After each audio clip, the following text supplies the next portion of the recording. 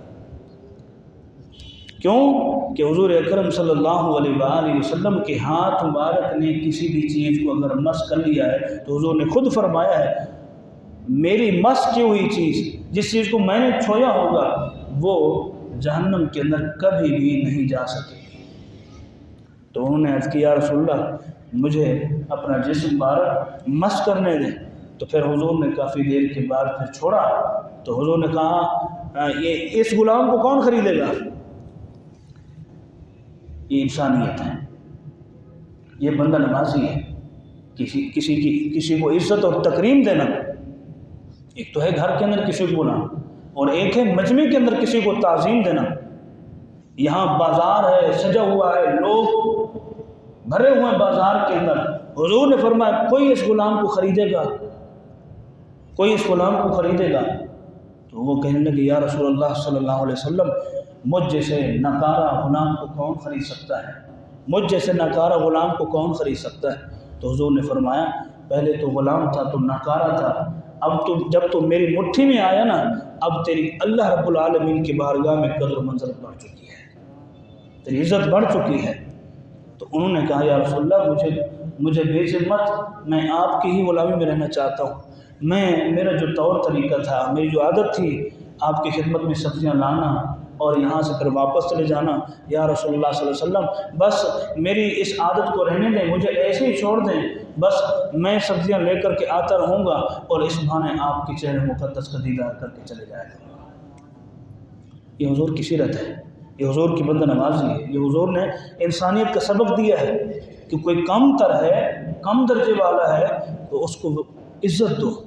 اس کو احترام دو، اس کی قدر کرو۔ اللہ رب العالمین تمہارے بھی اس کی قدر اور احترام کی وجہ سے تمہارے بھی عزت کو بڑھا دے گا۔ یہ حضور نے ایک قاعدہ دیا ہے، ایک ضابطہ دیا ہے۔ حضرت سفینہ رضی اللہ تعالیٰ ہمارے ہاں عربی کے اندر کشتی کے لیے بہت سارے نام آتے ہیں، ان میں سے ایک نام سفینہ بھی آتا ہے۔ تو وہ صحابی جو تھے ان کا نام یہ نہیں تھا، ان کا نام کوئی اور تھا۔ آپ جانتے ہیں کشتی جب دریا میں ہو، سمندر میں ہو، تو اس پر بہت سارا وزن لادا جاتا ہے اور وہ لے کر کے آگے بڑھتی رہتی ہے۔ تو ان کا نام حضور نے ایک موقع پر کہا کہ تو سفینہ ہے، انت سفینہ، تو سفینہ ہے، تو کشتی ہے۔ اب ان کا نام کوئی اور تھا۔ اب آپ دیکھ لیں حضرت سفینہ رضی اللہ تعالیٰ عنہ جب ان کا کوئی اصل نام ان کو پکارتا ہے تو حضرت سفینہ ناراض ہو جاتے تھے، کہتے تھے اب میرا وہ نام نہیں رہا، اب جو نام حضور نے کہا ہے سفینہ، میں اسی نام کو سننا اور کہلوانا پسند کرتا ہوں، لہذا آج کے بعد کوئی میرا وہ والا پہلے والا نام نہ لیا کرے، وہی نام لیا کرو جو حضور نے مجھے عطا فرمایا۔ اب حضرت علی المرتضیٰ رضی اللہ تعالیٰ، حیدر، مرتضیٰ، علی، یہ سارے، اسد اللہ، یہ سارے القابات نام ہیں، لیکن ایک دن حضرت علی المرتضیٰ رضی اللہ تعالیٰ عنہ مٹی کے ساتھ کھیل رہے تھے، کیچڑ میں، شاید آپ کھیل رہے تھے، چھوٹے بچے تھے، تو کیچڑ کی وجہ سے آپ کا پورا جسم لت پت ہو گیا، بھر گیا، سر میں کیچڑ، سینے پر کیچڑ، ٹانگوں پر کیچڑ، ہاتھوں۔ تو آپ صلی اللہ علیہ وسلم نے دیکھتے ہی فرمایا ابو تراب، انت ابو تراب، تو مٹی کا باپ ہے، یہ اس کا ترجمہ ہے، انت ابو تراب، تو مٹی کا باپ ہے۔ تو وہ حضرت علی مرتضیٰ رضی اللہ تعالیٰ عنہ جب حضور نے یہ کہا ابو تراب، تو تب پھر حضرت علی المرتضیٰ رضی اللہ تعالیٰ عنہ فرمایا کرتے تھے کہ میرا نام علی نہ لیا کرو بلکہ مجھے کہا کرو ابو تراب، کیونکہ حضور نے مجھے اس نام سے پکارا ہے، پسند فرماتے تھے۔ تو حضرت سفینہ رضی اللہ تعالیٰ عنہ اس نام کو پسند کرتے تھے، سفینہ، اس کی وجہ تسمیہ ہی یہی ہے کہ حضور صلی اللہ علیہ وآلہ وسلم کے ساتھ سفر میں تھے، حضور کے ہمراہ تھے، تو ایک جگہ پر سامان لادنا تھا، اب جانوروں کی کمی ہے، اونٹوں کی کمی ہے، سامان زیادہ ہے، تو پھر حضرت سفینہ رضی اللہ تعالی عنہ پر سامان لادا گیا۔ اب حضرت سفینہ رضی اللہ تعالی عنہ فرماتے ہیں اس موقع پر جو مجھ پر سامان لادا گیا، اور جب حضور نے فرمایا انت سفینہ، تو سفینہ ہے، تو کشتی ہے، کہتے ہیں کہ 4 اونٹوں سے بھی زیادہ اس وقت میرے اوپر سامان لادا گیا، اور میں حضور صلی اللہ علیہ وآلہ وسلم کے اس نام کی برکت سے 4 اونٹوں کا لدا ہوا سامان اپنے کندھے پر اٹھا کے کھڑا ہو گیا۔ تو ہم دیکھ لیں، یہ حضور نے بندہ نوازی اور انسانیت سمجھائی ہے۔ انشاءاللہ پھر اس پر مزید درس ہوگا۔ اللہ رب العالمین ہمیں عمل کی توفیق عطا فرمائے، حضور کی سیرت کو سمجھنے کی توفیق عطا فرمائے۔